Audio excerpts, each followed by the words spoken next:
content on this production is for entertainment and informational purposes only. It is not medical advice, nor is it intended to substitute medical treatment or diagnosis.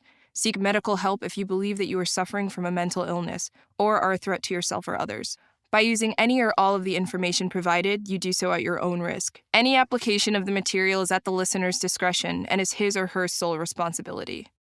Last week, I shared with you that I was waiting on a friend at the VA hospital, Veterans Affairs Hospital, who was having a procedure done on his bladder.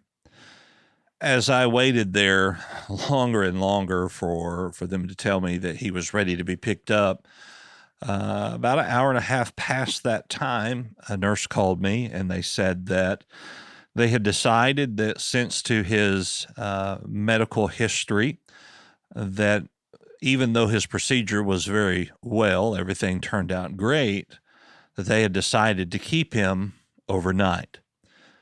And I thought, well, that's a good thing. If that's what they think needs to be done, then I'm all for it. Then a doctor called me afterwards and said, asked my relation to this gentleman, and he said that he just, even though I was listed as the emergency contact, he did not know what he could share with me in reference to this procedure. So became very inquisitive then as to what actually was going on. Back when COVID began, there was a gentleman that goes to church with me, and he called me one day just out of the blue, and he wasn't the type to ever just call. And so when he called, he told me that he just wanted me to know that he was going to kill himself. And this is a guy who's a veteran that fought in the war, very strong man. His wife had passed away several years prior, and he actually was hit by RPG in the war, and is the only person that I've ever met that has a prosthetic ear. And I remember the first time that I saw him take off his prosthesis because his ear itched, and I was just like, I didn't know what to think. It was just a very weird situation. And so then, of course, I had to inquire as to what was going on, and was honored to hear his story and his bravety of war. So when somebody tells you that he called and he told me that he had been having a lot of depression, that he was lonely, that he would be driving places and he would get lost, and he was just tired of it. He had gone to the doctors, and the doctors didn't seem to know what was going on. And he said, I've decided to kill myself. I've decided to just end it. Things will be better that way. And in those situations, we have to be very careful of how we respond to individuals who are suicidal. And I said, well, what are you going to do? He said, well, I have my gun here. I just want you to know that I'm going to kill myself. And so I said to him, you're already feeling alone. You're already feeling these depressive thoughts. I said, I love you and you're my friend, and I don't want you to die alone. I said, so if you will, would you please wait to do it until I get there? And he said, you've been a really good friend to me, so yes, I will wait until you get here. Now, I was about 20 minutes from his home, and so I immediately left and went his way as quickly as possible. And I just prayed the whole way, don't let him do this until I get there. And I remember him telling me on the phone that I could come, but that I was not going to talk him out of it. And so as I got there, thankfully, he had not committed the act yet. And however, he was sitting there in his recliner with a revolver in his hand. And he said to me, he said, Brian, I've been thinking about this, and I said I would wait till you get here, but he said, I just don't know that I can put you through the trauma of seeing me do this. And I said, well, there are other options. There are other things that we can do. Now, if you've listened to my podcast for any period of time, you may recall an episode that we did with Michael Brooks, who is the founder of We Are the 22 here in the state of Arkansas, which is a veteran suicide hotline where they will send out a team of veterans to assist those that are having suicidal thoughts or ideologies. And so I called Michael, and as I said, this was in the time of COVID, and they weren't being allowed to respond to homes. But in working with Michael, I was able to talk this gentleman into going to the VA. Michael had called the VA, let them know what was going on. And so we were on our way to the hospital, and I dropped him off. I made sure they knew who we were and why we were there. And they took him into the ER. About an hour later, he called me. He said, "I need you to pick me up. I'm outside the ER." I said, "What do you mean?" He said, "Well, they told me that because I said that I wanted to kill myself and not that I was going to kill myself, and because they needed to keep beds open for COVID, that I did not qualify for a psych hold." Now, that infuriated me. I don't remember the last time I was that angry. So I went over to the VA, and I may or may not have caused a scene, but the end result was that he was committed and got treatment. In that time of anger, however, I met a couple of doctors who thanked me for being so passionate about this man's life and he being a veteran to get him help. Now, unfortunately, my friend, it was found that he had a brain tumor. And that was the reason he was feeling the way that he did. And it was a very aggressive growing tumor. And unfortunately, about 2 weeks later, he passed away. Now, while that was a very difficult time, I met these couple of doctors who I then called upon about my friend who just had this procedure done to say, "Hey, look, what's going on here?" And they shared with me that while they were in the bladder doing this procedure, they found a very large tumor. And that while we are waiting for pathology, this is a tumor that they know that there's no way that it's not cancer, and they believe that it is an aggressive growing cancer. So I was able then to go and share with his elderly wife, who has a lot of medical issues and is hard of hearing, and give her the news in person in a way that she could have some comfort and some peace and a time to ask any questions that she may have. My friend now is getting treatment for this aggressive cancer, and hopefully they'll be able to get it all. They're going to go back in and try to remove most of it. But I said all of that to say this: in times of difficulty, in times of frustration, in times of anger, a lot of times we find hope and we find reassurance. If we really stop and think about what is going on, we can develop relationships that sometime down the road we need. Now, while the situation then looked very bad and looked like a way that there was no hope, there was a plan and there was a purpose for that situation that set me in a position that I was able to help in another way to someone else who is hurting. There is always going to be a time where these bad experiences play for good. And you may say, "Well, Brian, you don't understand my situation. You don't know what I'm going through. You don't know what I'm dealing with." And that is true. But I have found through my life that these negative situations, these problems, these trials, these tribulations eventually will turn to our good if we keep an open mind and positivity about the things that we are dealing with. And so today I want to encourage you, whatever you may be going through, however you feel, it's okay to feel that way. Just don't unpack and live there. Experience it, feel the emotions, and realize that one day you're going to be able to look back and say, yes, that was bad, but had that not happened, I would not be where I'm at today. I would not be experiencing the joy and the happiness and the fulfillment of life that I'm feeling today.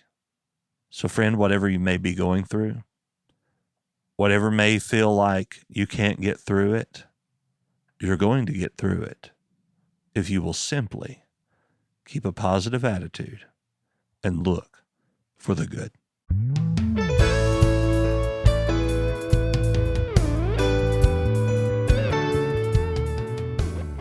Everybody, Doc Brian here, and welcome to Doc Talks, where we talk about people's troubles, trials, tribulations, and hopefully triumphs in life. Today I have with me a guest, Amber Chiapetto, who I discovered on TikTok telling her story as a foster care survivor. Amber, I appreciate you being here with us today. Thank you for having me. Of course. So just really kind of jumping into it, how did you end up in foster care originally? So originally, when I was very young, my biological mother, I was taken from her when I was around 2. And the woman that I ended up with who adopted me by the time I was 3 was actually my adoptive grandmother. She had adopted my biological mom when my biological mom was around 7. So I knew her from the time I was a baby. She watched me a lot while my mom would go out and party. And then, by 2, the state stepped in and said, obviously, you cannot care for this child in the way she needs to be cared for. So she signed away her rights to my adoptive grandmother, who I ended up calling mom because she raised me. I know it's a little confusing, but. Oh, that's fine. So the grandmother that raised you was not any biological relation. It was an adoptive to your mother. Yes. Did she have any type of relation to your mother other than just adopting your mom? Not that I was aware of. I think that she just knew her from being adopted by her at such a young age. Do you remember, I mean, it's a really young age to remember, but do you remember that transition at all, what that was like? I do. I actually, even though I was so young, just due to the nature of my living circumstances, I do have some very early memories of what it was like to live with my biological mom. And then I do remember the day that I was taken out of her care. From your biological mother? Yes. Can you kind of share with us what that was like, what that memory is? So the memory is a little spotty just because I was so young, but I do remember kind of the caseworker kneeling down to my level inside my biological mother's home and just saying that we were going to go on a car ride or something like that. And I remember being put in a car seat in the caseworker's car, and I was very scared because obviously I didn't know this woman, and I can remember crying. And then after that, that's pretty much the bulk of the memory. And so then going to what then you saw as a grandmother, was there any other children in the home, or was it just you and her? There were other children. So growing up, I actually had like 7 siblings, some adopted, some were fosters. And then there were constantly foster kids coming in and out of the home as well, because my mother was still an active foster parent. Okay, so it wasn't just that you were accepted, well, at least in Arkansas law, the way we would look at that is that you were placed with your adoptive grandmother under kinship placement, but then the adoptive grandmother was also an active foster parent. Yes. Okay, so how many kids do you remember were in the home when you moved in? So consistently, I grew up with the same 7 siblings from the time I was very young. When I first came into the home, they weren't all there because there were some that were younger than me that eventually came a few years later. Once I reached like the age of like 5, I had the same 7 siblings my entire life, some older, some younger. Okay, so it was pretty stable once you were 5 years old. And then every so often we'd get a young foster kid that was like an emergency placement that we would have for a few weeks to maybe a couple of months. Sure. So what was life like growing up in that home? It was pretty strict. So, we went to church 3 times a week. My mother was a very Christian woman. She very much disciplined in like a physical manner. So if we did something we weren't supposed to, she spanked us a lot. It was like, go pick a switch off the tree type thing. If you bit your sibling, I remember a day where I bit my brother and my mom bit me on my arm to kind of like teach me a lesson. My mother did the same exact thing to me. So maybe it's a Southern thing. Yeah, and my mother was a Southern woman. So even though I was raised in Illinois, the mom that raised me was born and raised in Kentucky. So she was very Southern, very old fashioned. Everything was yes, ma'am, no, ma'am. Like you were not allowed to just say yeah or no, just stuff like that. We weren't allowed to watch a lot of TV or play video games. We never had internet or a computer in the house once that became a thing later. Yeah, so just stuff, just very strict. We weren't allowed to use the phone. I never had a single sleepover my entire life. Like I wasn't allowed to go to them or host them. So the lack of technology, if you will, was that due to a religious kind of strictness, or was that more of an income issue where you just didn't have the funds to have those things? I think it was more of a strictness because the last couple of years that I did live in the home, we did get a computer, but it was never hooked up to internet access. Like you could play the basic games that came on a computer. And then we eventually did get like a PlayStation and like the original Nintendo, but our time on those were very limited to like 30 minutes a day. So I think it was just more of like a strictness thing. Gotcha. Now, you have mentioned the grandmother that you now call mom, or did at that time call mom. Was there a father figure in the picture at all? No. So my mom that raised me, if I ever refer to my biological mother, I will call her Cindy just because she didn't raise me. So when I say my mom, the woman that adopted me. So my mom actually was born in 1928. And at 16 years old, she married her husband, Floyd. And he unfortunately passed away when they were in I think they were in like their 40s, like maybe mid to late 40s. He died of like a high cholesterol issue, I guess. So I never met him, and she never dated or remarried after he passed. So she was quite older when she was raising you. Yes. As time transpired here, moving into teenage years, did you ever feel kind of somewhat ostracized from your friends at school because you couldn't do certain things? Absolutely. Yeah. My friends teased me all the time about how I wasn't allowed to go to sleepovers or, do a lot of the things that kids my age were doing, just go to the mall and walk around. As I got older, there were times, where I would sneak to the mall with my friends and go walk around anyway, even though I wasn't allowed to do those things. Yeah, I was definitely, felt a little ostracized from my friends. To use a very cliche-ish therapy question, when you did, for lack of a better word, rebel and go to the mall, how did that make you feel in those moments? I was always a little nervous or scared that I was going to get caught because I kind of felt like my mom had eyes everywhere because we did live in a very small town that my mom had lived in since she got married. So she knew everyone who lived there. I had a lot of family that lived in town. So if I did anything, my mom knew about it.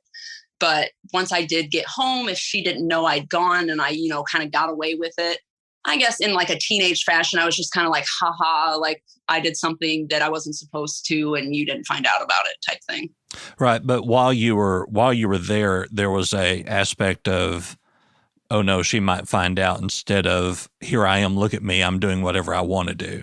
Yeah, absolutely. Okay. Which speaks a little bit to an attachment style to the parent there, that there is a legitimate fear of what might happen if she were to find out.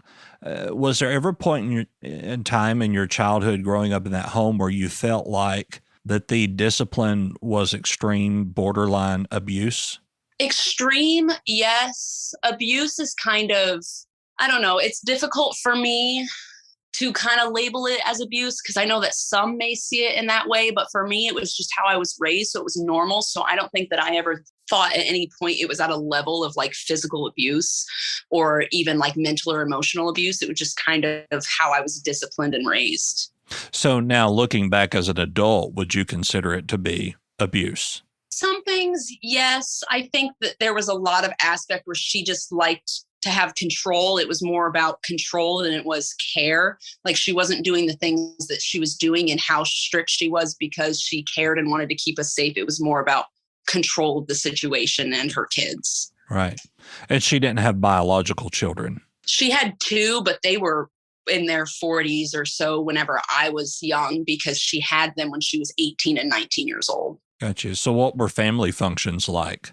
Huge, just because in her time of fostering from young to old, she'd fostered well over 200 kids. Not that that many stayed in contact with her, and adopted something like, I think it was like 15 in her life. So family functions were huge between all the kids that she adopted and raised, and they went out and had their own families, but always came back for holidays. And then her biological sons and their kids and wives and stuff like that. So growing up at these huge family gatherings, did it ever make you kind of feel uncomfortable, like you weren't supposed to be there? No, I don't think I ever felt uncomfortable. I felt confused at times, just because, like, it's weird to say that it confused me, because so her biological sons, I grew up calling Uncle, Kevin, and David. But technically, if she adopted me, they were my brothers. And so it was kind of like every person in my family kind of had two roles or labels that they technically could have. Gotcha. So it was a true Kentucky style family build in Illinois. Yeah. Yeah, you have brother, uncles, and that sort of thing. But no blood, no biological. Right. Yeah. That's over in the Virginia areas where that kind of stuff starts happening. No offense, family that lives in Virginia. Right. Yeah. As your story progresses on, one day you are encountered by the police. Is that correct? Yep. So let's start there. What happened at that time? How old were you when that took place? So I was 14, about 14 and a half, and I had just gotten home from summer camp the day before, because I went to the same summer camp for about 4 or 5 years. It was a Christian summer camp, and I was there for a week. And I'd gotten home on Sunday, the 8th, July 8th of 2007. And the next morning, July 9th, my mom said that she had an appointment to go to and some errands to run, and that I was in charge of, watching the kids, making sure everybody stayed home, nobody went anywhere, just take care of them. And so around 12:30, 1 o'clock, I thought it was weird that my mom hadn't called, because if she was going to be gone all day, typically at some point in the afternoon, she would call and check in just to make sure everybody's being good. And she didn't do that. But being a 14-year-old, I was like, whatever, kind of brushed it off real quick and went to play in the basement with a couple of my siblings. Even though we were not allowed to play in the basement, we decided to go down there because we were home alone. And I hear the back door slam around, it was sometime between 2 and 2:30. And I was like, oh crap, mom is home, because the back door is the main door we used in and out of the house. And so I told my siblings to get all the stuff picked up that we had dragged out, and I would race up the stairs and try to distract mom long enough for them to get back up the stairs. And so we didn't get in trouble. So I run up the stairs, and then you come down a small hallway. And then at the end of the hallway to your right, you face the kitchen, and the back door comes into the kitchen. I rounded that corner and I went to be like, hey, mom, and paused, because in front of me was a police officer. And I was very confused. And they asked me if I was Amber Shepherd. And I said that, yes, I was. And they said I needed to come with them. And I kept asking them, like, why they were taking me, where they were taking me. And they wouldn't give me any answers. They put me in handcuffs and put me in a police car. And we started driving. And again, the whole time we're driving, I'm asking, where are we going? What's happening? And I even thought that maybe they were arresting me, because about a week or two prior, I had threatened one of the girls in my class. She would have been in my 8th grade class at the end of summer, that I was going to kind of like beat her up because she was always teasing me, and I was kind of over it. So on MySpace, I kind of sent her a little threat, like, when school starts back up, you better watch out, because I'm tired of this, blah, blah, blah. So I thought maybe that's what it was about. And I even said, if this was about what I said to the girl on MySpace, like, I'm sorry, I didn't mean it. And the cop was like, what do you mean what you said on MySpace? So then right there, I was like, okay, well, that's not what this is about. And so we drove for a little bit longer, and we finally got to the back of this building where they got me out of the car and walked me inside. And once we were inside, I noticed that it was a family services building. And they walked me to an office and sat me down and took the cuffs off me, left. I sat in the room for just a couple minutes before the caseworker came in and kind of explained to me what was going on, that my mom had spent the day relinquishing her rights and signing me back over to the state, pretty much like unadopting me. So I guess the part that really baffles me about this whole thing is, why did the police come and get you? Why did they handcuff you? Why was it not like a family service worker that came to pick you up? Do you know why it transpired that way? I do now. I didn't get those answers until earlier this year. Growing up, after I re-entered the system as a young teenager, I kind of just told myself that, my mom was an elderly woman. She had cancer. She knew that she was probably going to die from it. And she wanted to make sure that I was going to be okay. I was going to be safe. If I was going to end up back in the foster system, she wanted to know where I was going while she was still alive. Obviously, as I got older and started looking at it through the eyes of an adult, I was like, her actions don't make sense if it was out of care and love and wanting to make sure I was safe. And so I called the Vermilion County Sheriff's Office earlier this year and asked if they still had the copy of the report that would have been filed that day. And they did. And they sent it to me. And there was all kinds of stuff in it that it was lies. And I don't pretend to have been a perfect child at that age. I was pretty much your typical teenager. I stayed out too late and ran around with my friends and I talked back and all this stuff. But there were things in it like I stole her credit card and I added email service to her phone and racked up a really high bill. And I stole cash from her room and snuck boys into the house and just all of these things that I did not do.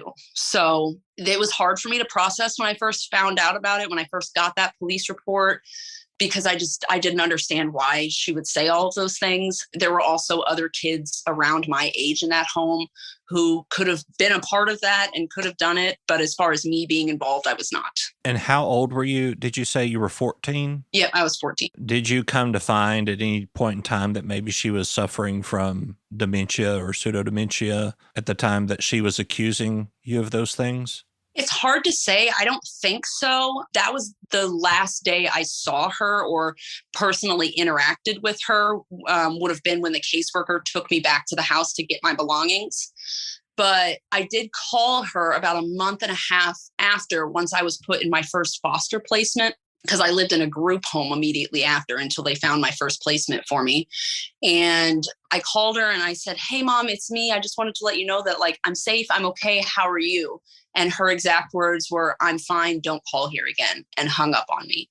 And that was the very last time I've ever talked to her. So I would say no, she wasn't suffering from any kind of dementia or pseudo dementia, but I can't say for sure. So when you went back to the home to get your stuff, what transpired then? I assume she was not at the home at that time. She was home, yes. Okay. So we pulled in the driveway, and the whole way there in the caseworker's car, I'm just thinking about what am I going to say to her to just kind of, one, figure out what's going on, and two, try to get her to not do this. So I walked in the back door and I tripped over a trash bag of my stuff because she had had all of my siblings go up in my room and throw all my stuff in trash bags and just leave it at the back door. But I noticed that my childhood stuffed rabbit that I'd had since I was a little kid was not in there. So I ran up the stairs to my bedroom to see if he was on my bed where I had left him, and he wasn't. And so I come back downstairs and she yells at me and said that I had no reason to go running around her house. I had no rights to be up in that room. She had my siblings pack my things so that I could just get my things and go. And I just kind of looked at her and I was like, "Mom, why are you doing this? I don't even understand what's going on." And she just said, "Amber, just go." And so that's just, I didn't have any fight left in me. So I just said, fine. And I turned around and I remember walking through the room between the living room where she was and the kitchen, which is where I needed to go out the back door, was our playroom. And there was an armoire to my right. And I remember walking past it and just hitting it as hard as I could out of anger. And then going outside and putting my stuff in the caseworker's car.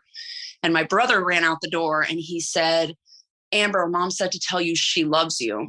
And so I ran back towards him and I was like, "Tell her I love her too." And then he had left the door open. So I yelled as loud as I could, "Mom, I love you too." Just kind of as a last ditch effort to change her mind. But I don't know if she actually told him to come say that. I've always thought that maybe he just told me that to make me feel better because he could see how heartbroken I was in that moment. Sure. My son is adopted. We've had him since he was 1 year and 3 days, and he's now 6. And I can't imagine anything that he could do that would make me want to take him back. It just is, it's hard for me to wrap my mind around how somebody who has had a child since they were 3 years old would at 14 years old just give them up. And essentially that's exactly what she did. She just decided that, now whether or not she believed that you had done those things is one thing, but as a mother, I kind of think I would have expected her to at least ask you about those things, right? To give you some sort of indication that there was an issue. Was there ever anything that was remotely communicated that there might be a problem? Not in the instance like what was in the police report. Like I said, I was a rebellious teenager. I may have been hard to deal with at times, just between, talking back and not doing my chores, just because I had been raised in such a strict manner that when I was coming into like my adolescent years, I was kind of just like over it. Like I'm tired of not being able to hang out with my friends and do normal kid stuff. I hate that sometimes it feels like maybe I took advantage of her getting weaker from being elderly and being sick, and kind of just decided to do whatever I wanted to do at times. And maybe she was just hurt by that. And I don't know. I go back and forth on it all the time. I discuss it with my therapist. I replay moments of my childhood over and over in my head, just trying to figure out like what it is that I did on what day that drove her to say that I did things that I didn't do and then send me back to the system in such a cruel manner. Because I understand having to put me back in the system if she needed to, if she was dying and I was too much for her to handle. But it could have been a sit down conversation with a caseworker. It didn't have to be bombarding me with police officers and handcuffs and not giving me any information at all. Right. But at the end of the day, you are the child. I mean, it would tend to lead that maybe she had something going on, maybe like borderline personality disorder, where she needed to have the last word and the final control to put you out. But I can only assume that you suffer from some type of attachment disorder, and your therapist has probably said something to the effect of you have trouble living in the present. That's what she says my biggest problem is that I have a hard thing in the present. I'm either like looking back at the past to like try to calm myself or like figure out where things went wrong, or I'm fearful of the future and I'm trying to predict everything that's going to happen before it happens. And you're just waiting for it to fail. Yeah. Yeah. And so life living like that will cause other things, major depressive disorders, anxiety. I can assume you probably have a CPTSD diagnosis along with an attachment disorder. People in those circumstances sometimes become a little obsessive compulsive in not traditional of everything has to be clean and everything has to be in set order, but overly compulsive about controlling certain situations, in that you want to try to make it become the best outcome, but you might, going out on a limb here, you might do a lot of self-sabotage as well. Yes. Especially in my like teenage years after everything happened. God bless the family that I ended up with, because I put them through hell trying to, raise me or fix me, if that's a term you want to use. I don't like to use the term fixed. I would say unpack it. Unpack it and fold it nicely and store it away.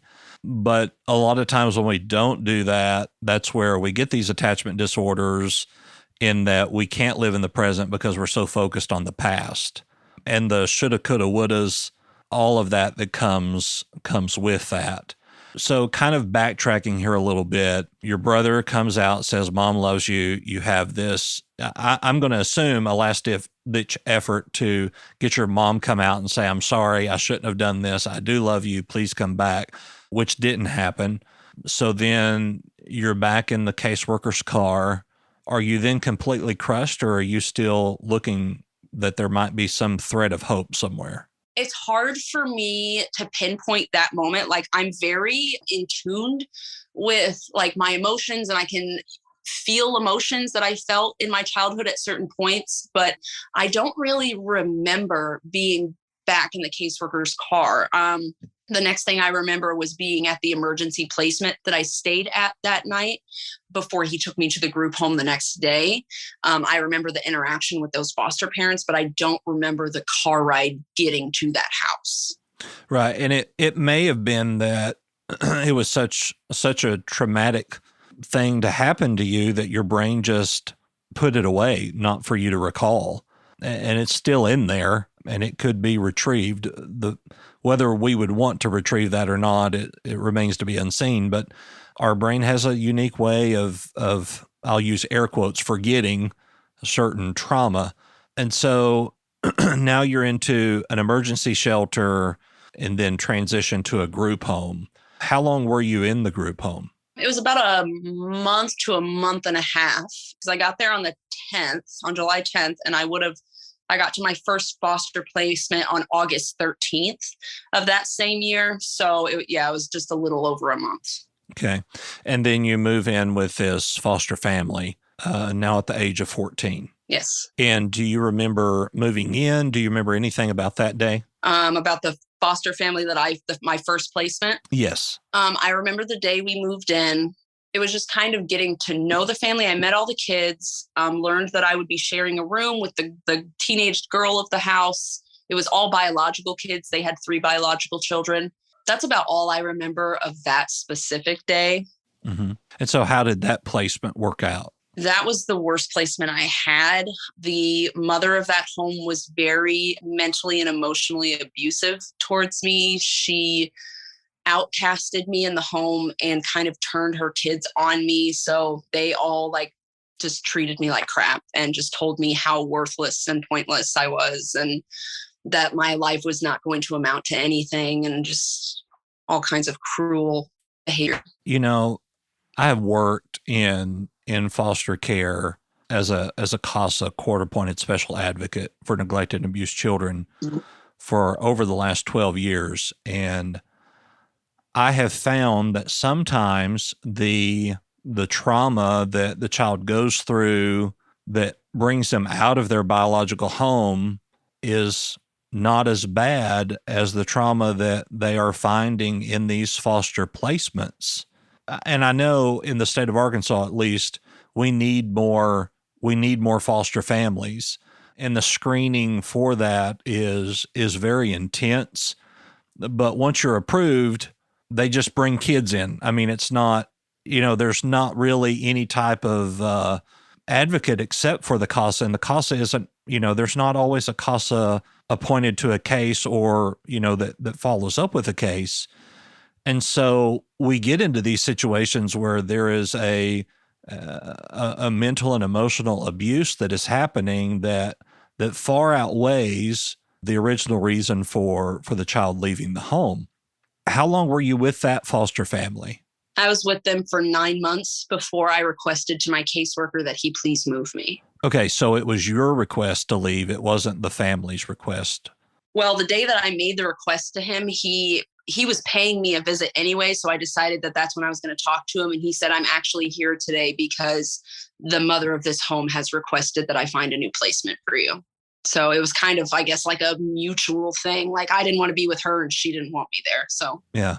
Do you have any speculation as to why you were treated that way there? She always said that it was because I remember one day that I asked her why she was so mean to me. And she said, I'm not mean to you. You just have no efforts of trying to fit in with this family or blend into this family. You don't want to go out for things in school. Like, you don't want to play sports. You don't want to get up and help us with the family paper route at 4 a.m. Like, just all this stuff. So I guess she just didn't feel that I was trying to fit in with the family. But at the same time, I'd also gone through a very horribly traumatic experience, and my life was turned upside down, and I was trying to cope with that while also going through adolescence, while also trying to live with a new family. So Kind of sounds like she had the idea of fostering backwards. I mean, the child's not there to conform to you. You were there to give the child stability in whatever means that they need. And so now we have this trauma of your mother signing over her rights. And now we have on top of that the trauma of going into this foster family that is mentally and verbally abusive to you, not just the parent, but the children as well. So you request to be moved. You find out that the mom had requested for you to be moved. And so what happened next?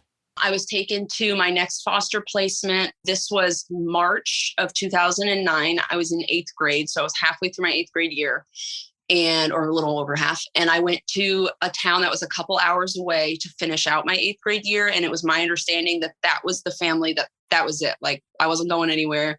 We were even talking about plans for the next year of when I was going to be a freshman, because I was a year older than everybody in my class. I was 15 in 8th grade by that point.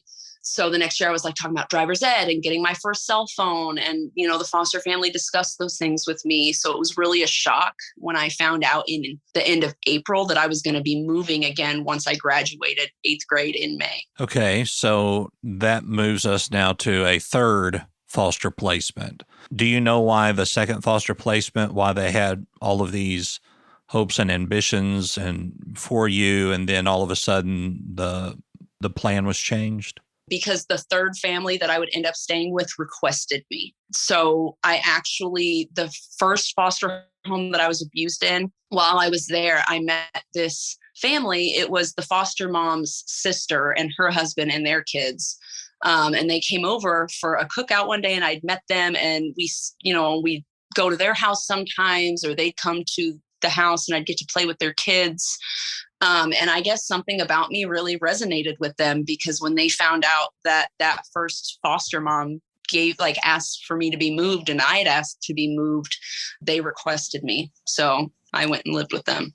Okay. And then that was your final foster placement? Yes. Did they end up adopting you, or did you age out? Nope, they adopted me. It was right before my 18th birthday, because it took about a year and a half between guardianship and, the court processes. So on September 1st of 2010, when I was 17 years old, the Todd family adopted me. And so at that moment that you were adopted, you're in the courthouse, I assume.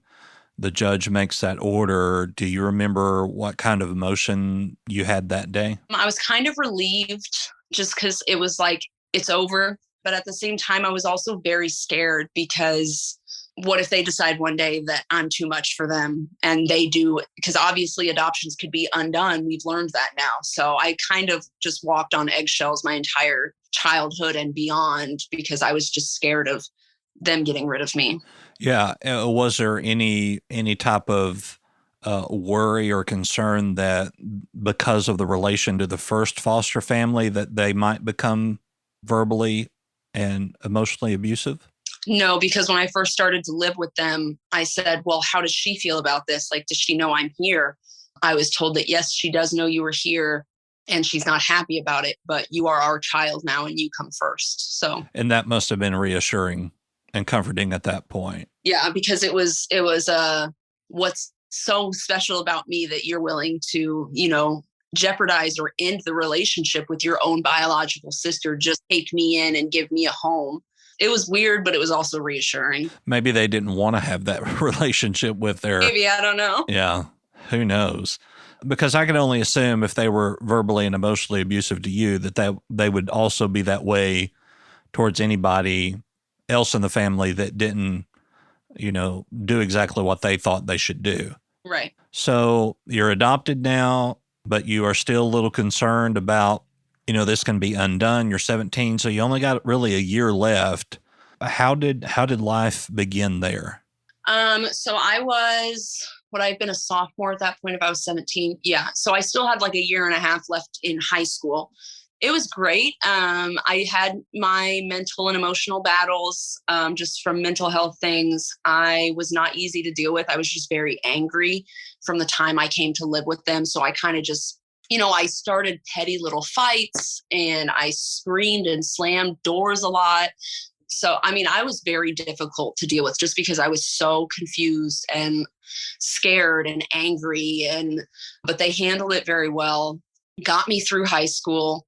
I got into a little trouble after high school, well, near the end of my senior year. And like for the first year after I was done in high school, because that was when I got my first apartment and was really like set out on my own and like to go take care of myself now. But I still had a lot of like unhealed stuff, and trying to heal it in the wrong way got me into some trouble.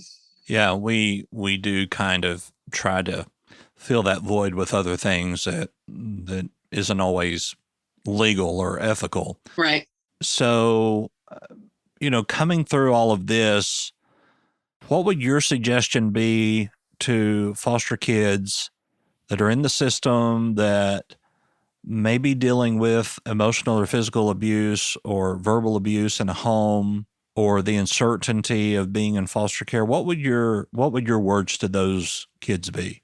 That I know you feel scared, and I know that you feel alone and like nobody in the world has your back. And I know that it feels like everyone around you is making decisions about your life without asking you about any of it. And it makes everything feel out of control. But there is going to come a time where it's not like that anymore, whether it's you find your forever family and you finally get your happy ending, even though it's probably not going to be easy once you're there either.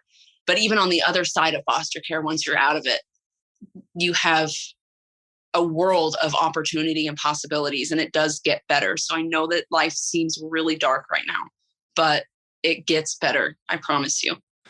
Yeah. And, I think that a lot of times I had a kid tell me once, they said, I was taken away from my parents, and they used the term, "I'm just a project baby." And that term just really broke my heart. But I think where we lack in a lot of ways is we're not encouraging these kids to know that just because of their circumstance does not define who they are.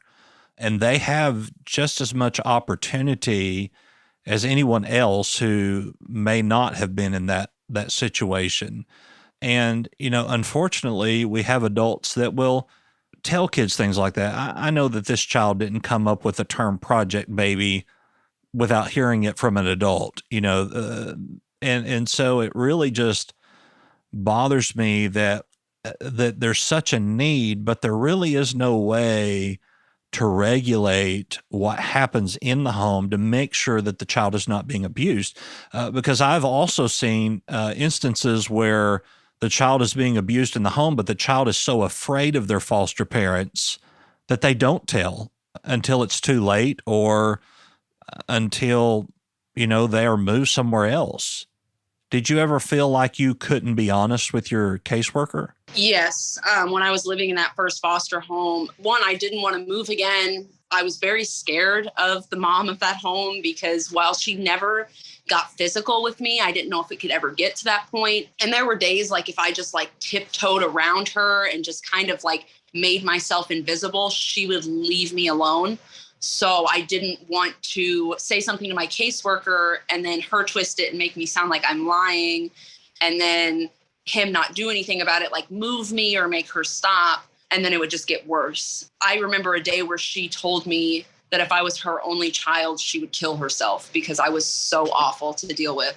So I don't know. It was very... What a terrible thing to say, not just to a child, but to anybody. Right. If I followed the timeline correct, you're about 28, 29 years old now? 29 in December. Yeah, Okay. I'm 28. So life after foster care, how did that affect your relationships as far as, I don't know if you're married, if you have kids, how did that affect your relationships after coming out of foster care? So I am married and I have a 2.5-year-old son, and It's hard. I do not let people close to me very easily. Like, I'm a very kind person and I'm a very compassionate person, and I will help anybody and move mountains for anybody that I love. But I do not accept help from other people. I'm very controlling of my surroundings and my environment. I read into every little detail, a facial expression, a change in tone of voice. Like, and if I think you're upset with me, I start getting very like defensive and scared. And so that can be really hard on my husband sometimes, because I feel like he doesn't know how to talk to me sometimes, because I'm still healing from everything. I didn't start my healing journey from all of this until about a year and a half ago, and kind of having to go back through it and relive it to do that healing has brought conflict and, more fights than usual. But my husband is a trooper and he understands where it's all coming from and tries to help me in the best way he can. But I do push people away from me. Yeah. Well, one thing that I try to remind others is that therapy in and of itself is traumatic. Yeah. Because we're reopening these doors of what happened and reliving these experiences. But one thing that I really believe to be true is that the walls that we build around our heart to protect us are the same walls that are going to keep us from having true, authentic relationships. And I'm sure your therapist has talked to you about that at some point in time, you've got to live in the present and you've got to let those walls come down. And once again, assuming that you probably feel like most everybody's out to get you some way or another, or to use you in some way or another. Yes. That's why I don't let people like do things for me, because I just have this mindset of like, if you do something for me, then I owe you. Like, I just automatically feel like now I owe you something. And I don't like feeling like that, because again, it makes me feel out of control. It makes me feel like you have some version of power over me. And I don't like that at all. Right. I had an older gentleman tell me one time, he said, don't owe anybody anything, but leave everybody owing you something. And that when we look at things like that, we really don't have the power over people, because if you owe them something, then they weren't doing it for you, they were doing it for them. But when we have that power shift of gratitude and charity, that we have done something for someone, not with the intent of receiving something back, that we are still in control of that emotion and that feeling. And so we leave people owing us things. And what that also does is it makes us feel like, whether it actually is or not, it makes us feel like we have this invisible support system that, hey, if I needed to call this favor in, well, they do owe me because I did this for them, but not in a selfish way, not in a way that we're holding it over their head if they don't want to help us, that sort of thing. So owe no one nothing, but leave everybody owing you something. Another thing that I find myself saying a lot is don't trip over a log behind you. Your present is not defined by your past. Every day is a new day. If we continue to trip over that trauma behind us, then it's like Groundhog Day. Every day is the same day, and we just live and go through the motions, knowing exactly what's going to happen with minimal changes. And so we really got to learn to live today for today while still going to therapy and reliving our past. And that's very traumatic for anyone, very traumatic. Now, would I be correct in saying that while you were very careful to not let anybody in that inner circle, that you're not that way with your son? I am not like that with my son at all. So like, a big thing about me is that I do not like physical affection of any kind. I don't want people to hug me. I don't want to like hold my husband's hand in public. Like, I'm just not affectionate at all, except with my son. My son, I will like snuggle him and cuddle him and give him kisses, obviously, and stuff like that. Like, I have no issue with him climbing on top of me and to play and stuff. But as far as anyone else making any form of physical contact with me, I just don't want people to touch me at all. Which is not uncommon at all for what you've been through. Where that problem comes into play is having a partner that understands that. That becomes difficult, but in those cases, that's why it's so important for us to communicate those things. When I do marital counseling with people who are in this kind of situation, whether it be the husband or wife, say, well, they don't show me any affection. They don't do this. They don't do that. They don't do this. And I'll say, well, think back to when you were dating. Did it happen then? Well, no. Well, what makes you think that it's going to happen now? We kind of put our best foot forward when we're dating and we're attracted to each other. But if it didn't happen then it's probably not going to happen now. But I do suspect that through time and healing and therapy, that you will be able to be open to those sort of things. But even in those moments, our partners have to remember that even though we are married, consent is a very big thing for those of us who have been through that type of trauma. Whether it be that your husband say, hey, can I give you a hug, before approaching you to just give you a hug. When he gives that power back to you, it's easier for you to accept that act of affection. Is that a fair statement? Yes. And there are times that he does walk up to me and he's like, can I give you a hug? And I've gotten better since I have started therapy, because I've been working on it with my own therapist. It's something that we discuss a lot, because my husband's love language is physical touch. Like, he just feels loved by being like me, cuddling him on the couch or giving him a hug or giving him a kiss, stuff like that. And so it was very strainful on our relationship for a while. And so I'm getting better at it. He doesn't always have to ask me now before he approaches me to hug me or give me a kiss or anything. But a lot of the times he does, just to be respectful and mindful of my boundaries. Sure. And your love language is probably words of affirmation. It's actually acts of service. Okay. Even though I don't like to let people do things for me, it's really weird. Like, that's what trauma does for us. Doesn't make any sense. Like, I don't know. Yeah. Well, let me ask you this question, and it may be too personal, and if it is, then we'll edit this part out. But does that consent also need to be there when you're intimate with your husband, or is that a completely different realm? It depends on the day, I guess. I don't know. Yeah, I understand that, because in these situations, sometimes it then leads into intimacy too, where and not only does there need to be consent, but sometimes the initiation of intimacy has to be done by the one who has the trauma in order for it to feel safe. I guess that's a good word. And so that does then, lead into a whole different realm of issues of intimacy when it comes into the marriage, even to the point of where, when it is the man who has had this trauma, there may be issues of performance that just can't happen. And then that leads to a whole other issue with a man not being able to do those things, and the lack of masculinity that it leaves on them.